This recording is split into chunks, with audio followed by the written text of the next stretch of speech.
What a beautiful day outside, it's so quiet and I don't see where anything can go wrong. Absolutely nothing can go wrong. Also quiet here.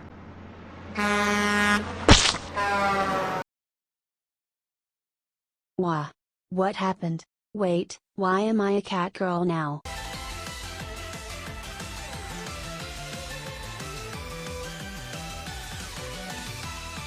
Isekai, possibly the most overused genre of them all. Always beginning with the main character getting hit by Truck-kun and being sent to a medieval world with the one goal of killing the Demon Lord. Although the Demon Lord is typically the main villain, what would happen if the Demon Lord was swapped to being the hero instead? This occurred in the summer 2018 anime, How Not to Summon a Demon Lord, where instead of getting isekai'd as a hero, the main character was summoned as a Demon Lord. Today, I will be analyzing this series in order to give a fair and honest review on it. It was the year 2014, isekai as a genre was starting to be popularized and many writers were jumping on this train of initial hype. One of said writers was Yuki Murasaki, who would go on to write Isekai Mao to Shuken Shoujo no Dorimajutsu, or as we know it, How Not to Summon a Demon Lord. As of the time of recording, the light novel has 14 volumes and is still ongoing. This novel sold only around 5,000 copies, which is fairly low in this industry. Despite that, the novel apparently sold enough for a manga adaptation to be possible in 2015. As of the time of recording, the manga also has 14 volumes and is also still ongoing. Soon after in 2018, this anime would receive its anime adaptation by the studio ecchiest, which apparently was good enough to make my top anime of 2019. Dang, my taste was really bad back then. This anime didn't do fairly well ranking wise, but it did sell well and had a huge amount of viewers. Due to the sheer amount of views and sales this anime got, it was able to produce a sequel season titled How Not to Summon a Demon Lord Omega in 2021. Although it didn't have as much viewers or sales as the first, it is expected to increase over the coming years. With no third season announced and the novels still being written, it is uncertain if this series has come to an end or will continue in the future. For a harem-based isekai, How Not to Summon a Demon Lord has a fairly small cast of main characters. The lead of this series is Sakamoto Takuma, a shut-in gamer who is the top player in a MMORPG called Cross Reverie. In this game, the top character achieves the status Demon Lord where they can design their own castles and dungeons for future events. After one faithful day, Takuma was summoned into the game and became his in-game character, Diablo. One of my favorite parts about Diablo as a character is that even though he has the body of a demon lord, he still has the mind of a shut-in. Diablo would frequently mess up his sentences and be awkward around new people. He's scared of making people angry and is scared to test out his powers. And because he still has the mind of his former self, whenever he thinks in his human voice instead of his demon lord voice. The people who summoned Diablo into this game was Shara L. Greenwood, an elven princess who wanted someone that was strong enough to live free. The other summoner was Rimgalu, a Pantyrian summoner who was looking to summon someone strong enough to help her take out the Demon King, Krubsgrim.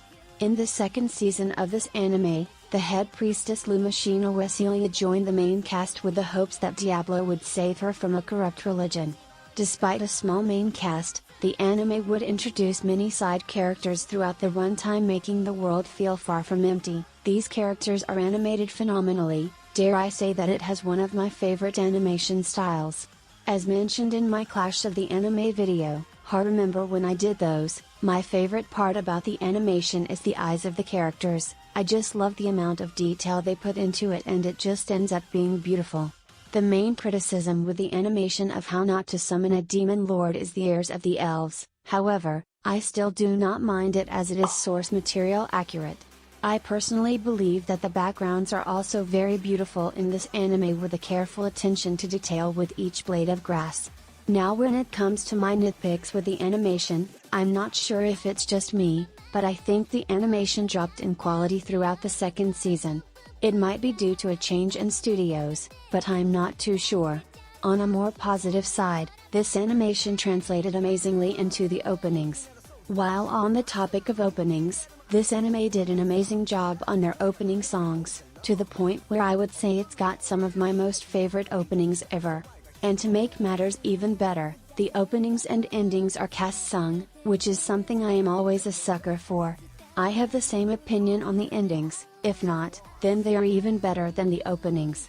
In summary, the animation and music in this anime is amazing. The story of how not to summon a demon lord is what you would expect from an isekai. Otaku gets teleported to a game-like world set out to kill the demon lord. Even though the MC of this series is a demon lord, the anime was quick to introduce other demon lords which exist in this world, and he has to kill them all if he wants to prove he's the strongest. Although the first arc of Season 1 and the main plot of Season 2 wasn't focused on demon lords, both seasons had to include something related to killing the other demon lords. I can't really complain much about that though, because I personally really like the fights, so any reason to give a fight scene is worth it. The reason I like these fights is because the more fights that occur, the more we learn about Diablo and his demon lord powers, and when his powers weren't enough, he used real-life MMO strategies, such as spamming health potions to win the battle. Another interesting thing is that since Diablo has played the game, he knows a lot about this world and uses it to his advantage, to the point where he would even find and solve his own dungeons. All in all, this story is fairly generic, but is fairly enjoyable for an isekai. As an isekai anime, there's a specific formula this anime has to go through, which in the end has negative impacts on the story. Although it does do some things differently, it's not enough to make a masterpiece out of this anime. Although it does have some great characters and amazing music and animation, that unfortunately is not enough to carry this anime to a 9 or 10. Considering all of this, I believe the score which reflects this anime is a 7.2 out of 10. Although there is no current announcement of a third season, I am eager to see what the future of this anime holds, and maybe in the future and even be an 8 or higher. All in all, How Not to Summon a Demon Lord was an experience, and I certainly did feel it. What do you think about How Not to Summon a Demon Lord? If you haven't seen it already, did I convince you to watch it? Let me know in the comments down below. If you liked the review or thought it was insightful, please consider liking the video or subscribing, since it really helps me out a lot.